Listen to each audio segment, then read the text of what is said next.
जनाब डॉक्टर तौसीफ आलम साहब, हमारे पुराने साथी नसीम आलम साहब जिला सदर किशनगंज, मुश्ताक शमसी साहब, शमीम अख्तर साहब, अलहाज सलीम साहब, शहरुल आलम साहब, मुखिया सफदर आलम साहब, मुखिया तौफीक आलम साहब, हाफिज नईमुद्दीन साहब, मोहतरमा सैयदा फलक साहिबा जो हैदराबाद से तशरीफ लाई हैं, जनाब इस्माइल अशरफी साहब, सैयद मजाजुल हक साहब, मिराज आलम साहब, अब्दुल हन्नान साहब, मोहम्मद शम्स गौरी साहब, मोहम्मद लईद साहब, सैयद हसन अहमद साहब और जनाब माजिद हुसैन साहब जो मजलिस इत्तेहादुल मुस्लिमीन के बहादुरगंज के इंचार्ज भी हैं और हैदराबाद के रुकन असेंबली विधायक भी हैं। मैं सबसे पहले आप तमाम का बेहद शुक्रिया अदा करता हूं कि आप लोग इतनी बड़ी तादाद में यहां पर जनाब तौसीफ आलम साहब के इस इंतखाबी जलसे को कामयाब करने के सिलसिले में आप यहाँ तशरीफ लाए। मैं दिल की गहराइयों से हमारी इज़्ज़तदार माँ और बहनों का भी शुक्रिया अदा करता हूँ जो एक बड़ी कसीर तादाद में आज यहाँ पर आई हैं। मैं उनका भी शुक्रिया अदा करता हूँ।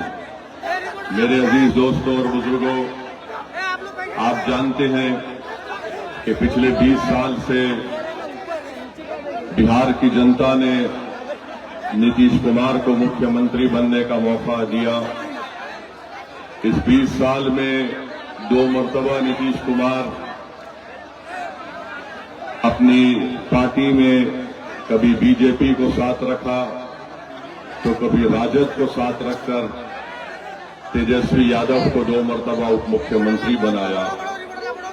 और आप जानते हैं कि मजलिस 11 साल पहले जब यहां पर बिहार की सरजमीन पर आई तो हमने इस बात का आपसे वादा किया था कि हम बिहार के साथ हमारी सबसे बड़ी लड़ाई होगी, सीमांचल की जनता के इंसाफ की लड़ाई हम लड़ेंगे। आज 11 साल का एक लंबा सफर हमने तय किया। हमको कामयाबी भी मिली, हमको नाकामी भी मिली, मगर जब कामयाबी आपने और अल्लाह ने हमको दी तो हम गुरूर और तकब्बुर का शिकार नहीं हुए। जब हमको नाकामी मिली तो हम आपको छोड़कर नहीं गए, बल्कि हम आज भी असदुद्दीन ओवैसी आपके दरमियान में खड़े होकर पूरी जिम्मेदारी के साथ हमारे बुजुर्गों को, हमारे गयूर नौजवानों को, हमारी माँ और बहनों को इस बात का आश्वासन देता है, वादा करता है कि अल्लाह जब तक असदुद्दीन ओवैसी को जिंदा रखेगा, मैं सीमांचल के इंसाफ की लड़ाई को जारी रखूंगा। कोई दुनिया की ताकत मुझे रोक नहीं सकती बिहार और सीमांचल आने के लिए। आपको ये बात बताना जरूरी समझता हूं कि बीजेपी हो, राजद हो या कांग्रेस हो या लोजपा हो, इन सब का एक ही बात इनको कहना है कि ओवैसी यहां क्यों आता है। आखिर क्या वजह है कि असदुद्दीन ओवैसी 1500 किलोमीटर दूर से निकलकर सीमांचल की सरजमीन को आता है, बिहार को आता है। मैं उन तमाम पार्टीज को बताना चाहता हूं, चाहे वो भाजपा हो, जेडीयू हो, कांग्रेस हो, राजद हो या एलजेपी हो, आप जानते हैं, छोड़ दीजिए, छोड़ दो भाई, ओ भाई साहब, 6 फुट 3 इंच का आदमी खड़ा है, देखो ना।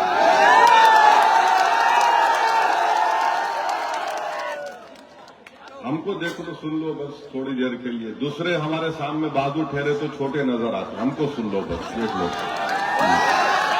हम आपको बता रहे थे कि इन सबको इस बात की तकलीफ है कि असदुद्दीन ओवैसी यहां पर क्यों आता है। 15 साल राजद की सरकार रही, 20 साल से जेडीयू की सरकार है, नीतीश कुमार मुख्यमंत्री है। कभी बीजेपी के साथ, तो कभी तेजस्वी यादव के साथ और कांग्रेस के साथ है। बिहार में आज क्या हाल बनाकर रख दिया। बिहार में प्रति व्यक्ति आय जो है, आमदनी जो है, ये नरेंद्र मोदी की सरकार कह रही है कि देश के 27 प्रदेशों में जो प्रति व्यक्ति आय या आमदनी है, बिहार का नंबर 27 में 25वां नंबर है।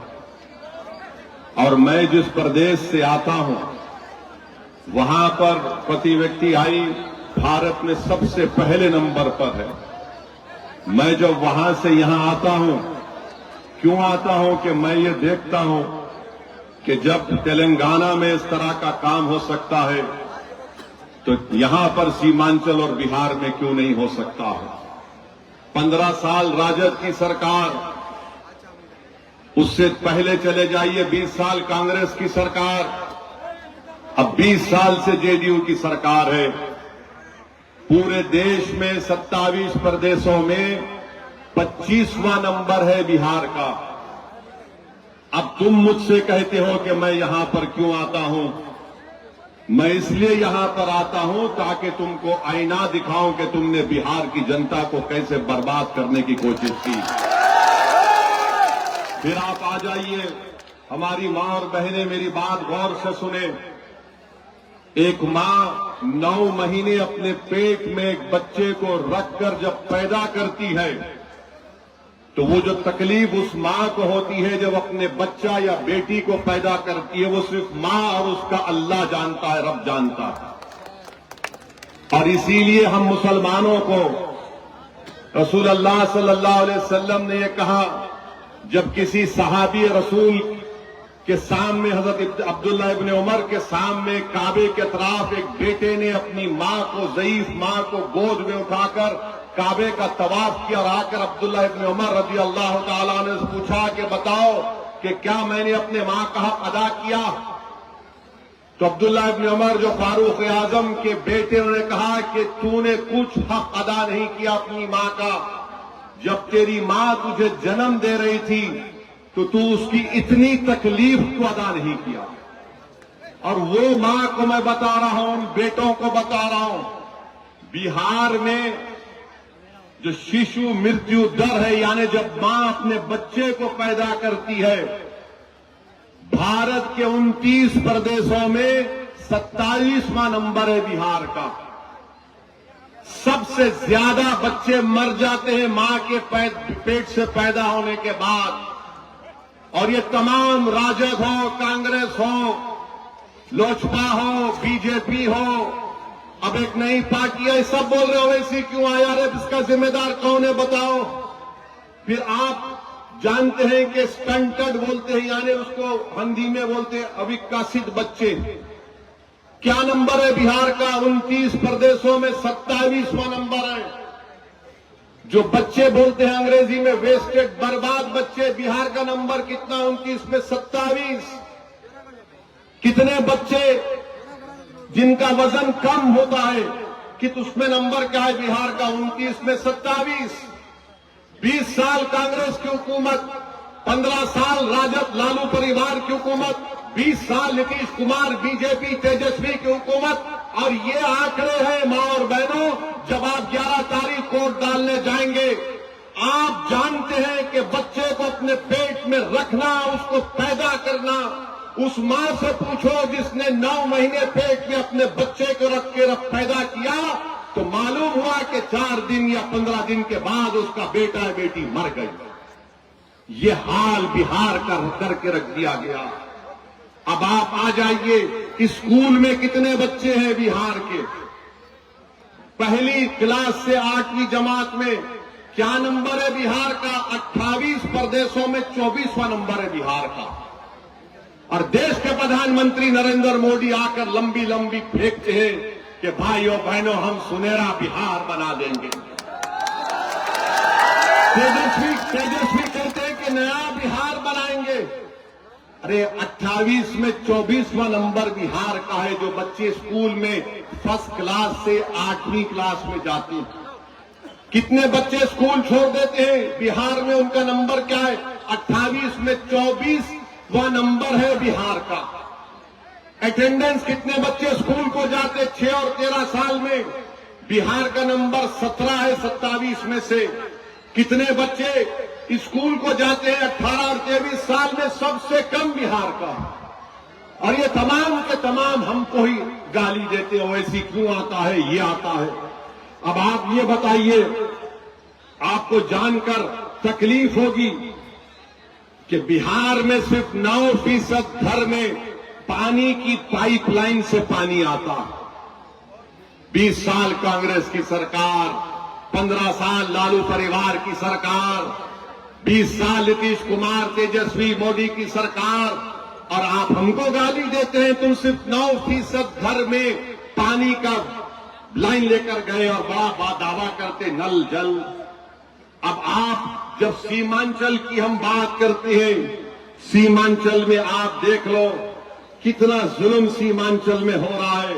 हमारी मां और बहनों, सीमांचल में सबसे ज्यादा शिशु मृत्यु दर, जो बच्चा अपनी मां की कोख से पैदा होता है, सबसे ज्यादा मौत मुस्लिम और खवातीन के बच्चों की होती है। अब आप मुझसे कहते हैं ये क्यों होता है? आप जानिए, सबसे ज्यादा बिहार में गांव में जो मां अपने बच्चे को या बेटी को पैदा करती है, सबसे ज्यादा 90% मुस्लिम हमारी बेटियां अपने घर में पैदा करती हैं। क्यों पैदा करती हैं? क्योंकि जिन जिन ने राज किया बिहार पर, वो अस्पताल नहीं बना सके। मेरे भाई, ताली मारने के लिए नहीं, सोचने के लिए है।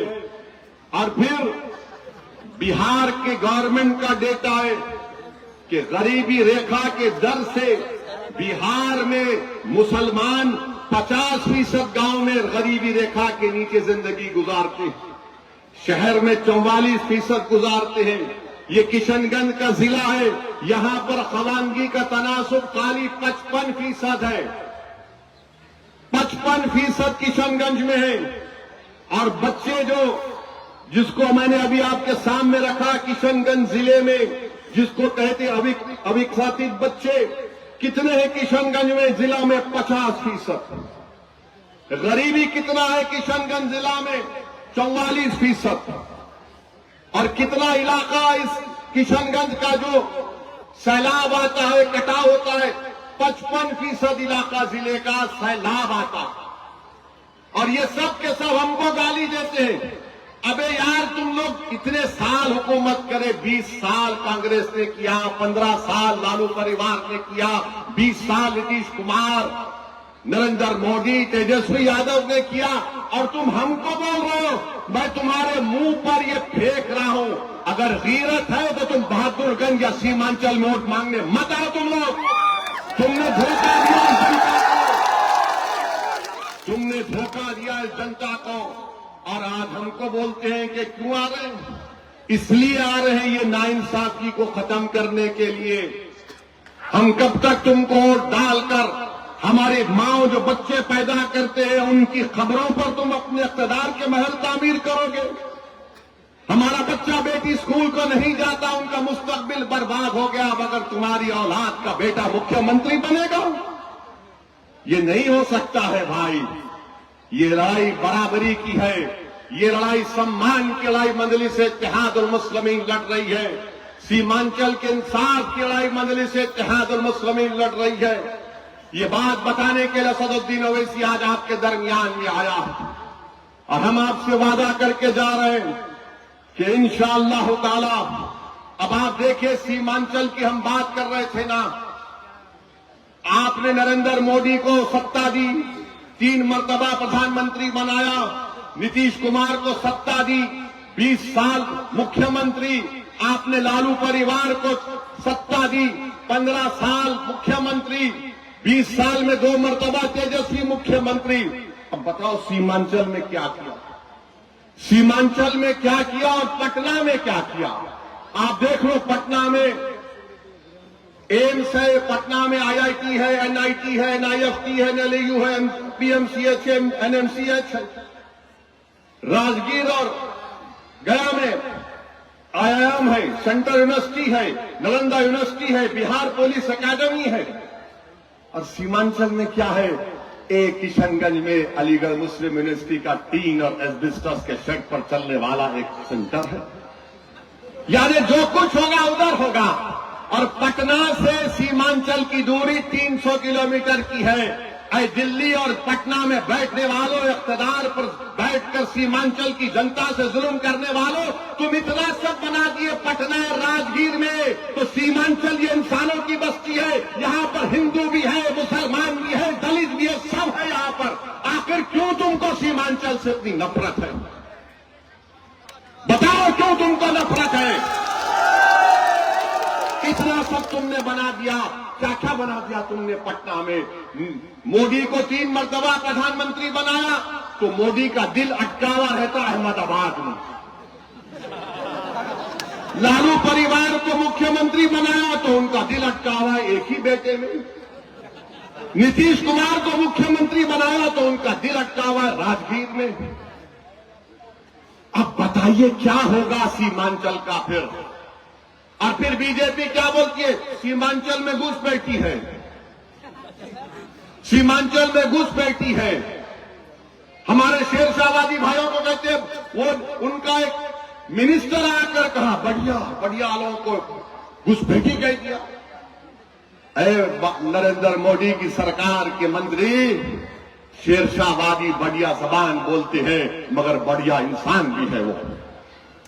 तुम इस तरह की इल्जाम सीमांचल की जनता पर नहीं लगा सकते। घुसपैठी, अरे घुसपैठी आ रहा तो मैं गृह मंत्री हूं देश का, या पशु पालन प्रधानमंत्री है देश का।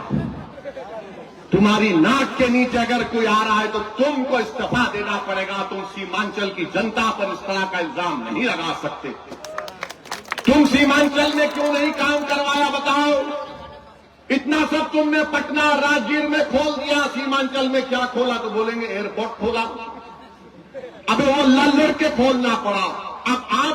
अब हमारे भाषण के बाद लोग बोलेंगे वैसे तू क्या करेगा? मेरे भाई, मैं तुमको कह रहा हूं, सीमांचल चांद पर नहीं है, सीमांचल बिहार में है।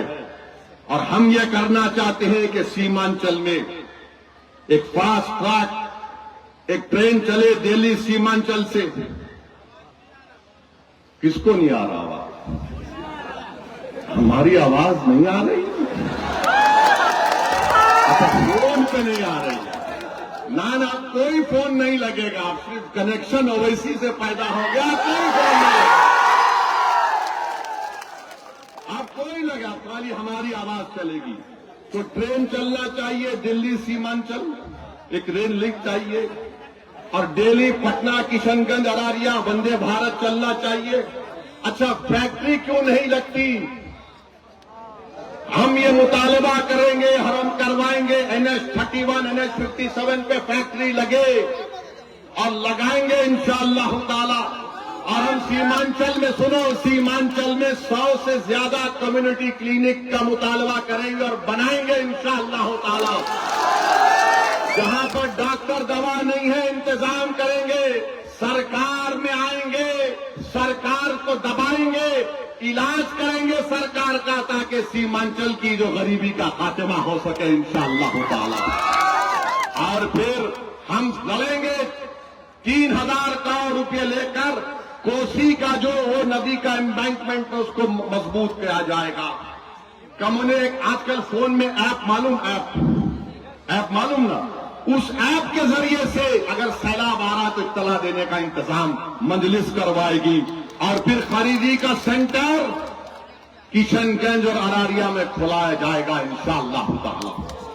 ये छोटा प्लान है हमारा सीमांचल का। अब आ जाइए किशनगंज का, वरना प्रोफेसर साहब बोलेंगे ये बहादुरगंज के बारे में नहीं बताया। ए प्रोफेसर साहब, ये तो बताओ कि तुम तो यार जहां बोलो तुम प्लेटफॉर्म को उतर जाते हो। कभी तुम एनसीपी में थे, उतरे, जेडीयू में चले गए, जेडीयू छोड़े तो जन अधिकार से निकले जन स्वराज, अब आप कांग्रेस में आ गए। वाह, माने इतना आसान है आपके लिए? आप तो पार्टी ऐसा बदल रहे, ऐसा कोई जुमे के दिन इतर लगा के कपड़ा पहनता, फिर जाकर नया कपड़ा पहन लेता। तो अब बहादुरगंज के लिए क्या किया जाएगा? मैं तौसीफ आलम साहब यहाँ आइए, मैं तौसीफ आलम साहब की मौजूदगी में कह रहा हूं, 27 किलोमीटर जो बहादुरगंज और टेरागाछ की रोड है, तौसीफ साहब, ये जनता आपको, मुझे यकीन है कि बहादुरगंज की जनता आपको हजारों की मेजॉरिटी से, अक्सरियत से कामयाब करने वाली है इंशाअल्लाह। आपको ये रोड बनाना पड़ेगा तौसीफ साहब। अगर आप बोलेंगे असद साहब आ जाइए, हम चक्का जाम करेंगे, असदुद्दीन अवैसी तुम्हारे साथ आके बैठ जाएगा, बंद कर देगा पूरा सीमांचल को। ये रोड बनना चाहिए 27 किलोमीटर का। तौसीफ साहब, कनकी नदी पर मटियारी घाट पर एक मुस्तकिल पुल बनना चाहिए, हमारे बच्चों को स्कूल जाना है। नदी पार करना बड़ा दुश्वार हो चुका है तौसीफ भाई, हमारे तालीमी तिजारती सरगर्मियों का आगाज हो जाएगा। और तीसरी बात यह है कि बहादुरगंज टेरागाछ में, मटियारी घाट, सोलिया घाट में ये पुल का तो हम बोल दिए, नदी के किनारों पर तौसीफ साहब पख्ता कार्य हिफाजती बंद की तामीर का काम होना चाहिए इंशाअल्लाह। ये लड़ेंगे हम और ये काम कराएंगे। हेल्थ सेंटर बहादुरगंज और टेरागाछ में डॉक्टर और दवा नहीं है, जो डॉक्टर को नौकरी है और आ नहीं रहा है, मेरे पास बहुत बड़ी दवा है, याद रखो, जिसका नाम तौसीफ आलम है। आना पड़ेगा, बैठ के गरीबों का इलाज करना पड़ेगा। और हम आपको बताना ये भी चाह रहे हैं कि बीजेपी और जेडीयू क्या क्या उन्होंने नहीं किया, कितना बर्बाद कर दिया देश को, किस तरह से नफरत को आम कर दिया। आपको ये बात समझना है कि आज लोजपा का कैंडिडेट यहां पर है। बताओ, वक्फ का कानून इन्होंने बना दिया और ऐसा वक्फ का कानून बनाया कि मस्जिद, दरगाह, खानका, कब्रिस्तान सबको भाजपा और जेडीयू छीन सकता है। उस पार्लियामेंट में अगर कोई खड़े होकर मोदी की आंख में आंख डालकर कहा कि मोदी, ये कानून के जरिए तो हमारी मस्जिद, दरगाह और खानका को छीनना चाहते हैं, हम तुम्हारे कानून को गलत मानते हैं, संविधान के खिलाफ मानते हैं, देश से देखा उसको। और फिर हमने कमेटी बनाई गई, उस कमेटी में हमने 128 पेजेस की मुखालिफत में रिपोर्ट दी उस कानून के, कोई मेंबर नहीं दिया, हम दिए 128 पेजेस की। 45 तरमीमात थे, उसको रिपोर्ट में लिख कर दिया, कभी इंटरनेट पर जाकर देखो, पढ़ो उसको। सुप्रीम कोर्ट को हम गए हमारे नाम से, आज भी हमारी लड़ाई जारी है। मेरे अजीज दोस्तों और बुजुर्गों, बीजेपी, नीतीश कुमार ये 20 साल में बिहार को और सीमांचल को बर्बाद करके और नाइंसाफी करके यहां की जनता को परेशान कर रहे हैं। इनके पास कुछ नहीं है। अमित शाह के सीमांचल में बोलेंगे घुसपैठी, घुसपैठी, घुसपैठी। इलेक्शन कमीशन ने 65 लाख नाम निकाले तो सीमांचल में सिर्फ 2 घुसपैठी निकले, और वो भी अल्पसंख्यक समाज के नहीं है, 2 निकले। और बीजेपी वाले बोलते ओवैसी घुसपैठी है, ओवैसी घुसपैठियों को ला रहा है। सुनो, शेर चूहों का इलाज नहीं करता, बड़े बड़ों का इलाज करता। आप बताइए क्या क्या हो रहा है देश में। अब आ जाइए, हमको राजद है, राजद के नेता ने कहा कि अगर हमको सत्ता मिलती है तो हम हर घर में नौकरी देंगे। बोला ना, कितना घर है बिहार में बताओ? बिहार में कितना घर है मालूम आपको? 2,75,00,000। कितना घर है?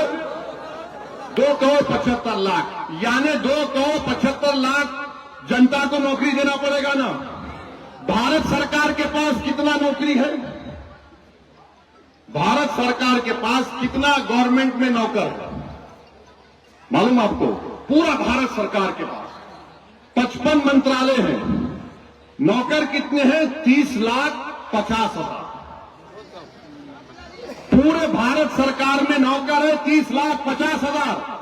और तेजस्वी बोलता है कि बिहार में 2,75,00,000 लोगों को नौकरी दे देगा। अरे भाई, क्या कंपटीशन चल रहा है तुम में मोदी में लंबा लंबा फेंकने का? अच्छा, अभी अगर 2,75,00,000 लोगों को नौकरी देते भी है, समझिए, मान लिया, वरना बोलेंगे ओवैसी तेरा क्या। ठीक है, चलो, एक आदमी को तो कम से कम 25,000 देना पड़ेगा तनख्वाह, 25,000 देना पड़ेगा ना। अब 25,000 का अगर आप लगा लिए 2,75,00,000 तो करीब 8,28,000 करोड़ रुपए होंगे। कितना होगा? 8,28,000 करोड़ रुपए। और बिहार का कुल बजट कितना है? 2 लाख करोड़, 2 लाख करोड़। तो मालूम हुआ कि ये बोल रहे हैं कि मोदी फेंक सकते तो मैं उनसे आगे फेंकूंगा। याद रखो तेजस्वी, सीमांचल की जनता बड़ी बाशऊर है, इतनी भोली भाली नहीं है। ये गरीब जरूर है मगर झूठे को और सच्चे को पहचानने वाले हैं। आप बताइए बिहार का बजट 2 लाख करोड़, अगर 2,75,000 लोगों को नौकरी मिलेगी, 2,75,00,000, 2 करोड़, तो उसका बजट होगा 8,28,000 करोड़ रुपए। क्यों ऐसा बोलते मेरे भाई? और तुम हमारे विधायक को बोलते ये पढ़ा लिखा नहीं है। ये सबसे काबिल आदमी है, ये सबसे ईमानदार आदमी है। ये जिस पार्टी में रहा उसका वफादार बनकर रहा। और हमने इनका नाम कब ऐलान किया? चुनाव से पहले नहीं, 4 महीने पहले अप्रैल में आकर किया था बहादुरगंज में कि तौसीफ आलम मजलिस का उम्मीदवार होगा। मेरे अजीज दोस्तों और बुजुर्गों, तो ये जो कंपटीशन हो रहा है लोगों को बेवकूफ बनाने का, इसमें आप मत पड़िए। जो हमने आपके सामने रखा सीमांचल के लिए, ये चीजें हम हासिल कर सकते हैं। और जो लोग गठबंधन की बात कर रहे हैं, मैं उनसे पूछना चाह रहा हूं कि तुमने गठबंधन में मल्ला वीआईपी पार्टी को लिया, तुमने गठबंधन में मल्ला वीआईपी पार्टी को लिया और उसने इलेक्शन से पहले तेजस्वी के बाजू बैठकर कह दिया कि हम मुख्यमंत्री होंगे, मल्ला का बेटा उप मुख्यमंत्री होगा। मैं सलाम करता हूं मल्ला बरादरी को जो बिहार में 3 और 3.5% के दरमियान में है। मैं 17% हमारे भाई बहनों से, अल्पसंख्यक समाज से पूछना चाह रहा हूं, मेरे भाई तुम कब अपनी जबान को खोलोगे? तुम कब तक सिर्फ असदुद्दीन ओवैसी को गाली दोगे? तुम कब तक मजलिस को बदनाम करने की कोशिश करोगे? याद रखो, मजलिस सीमांचल के घर घर में पहुंच चुकी है।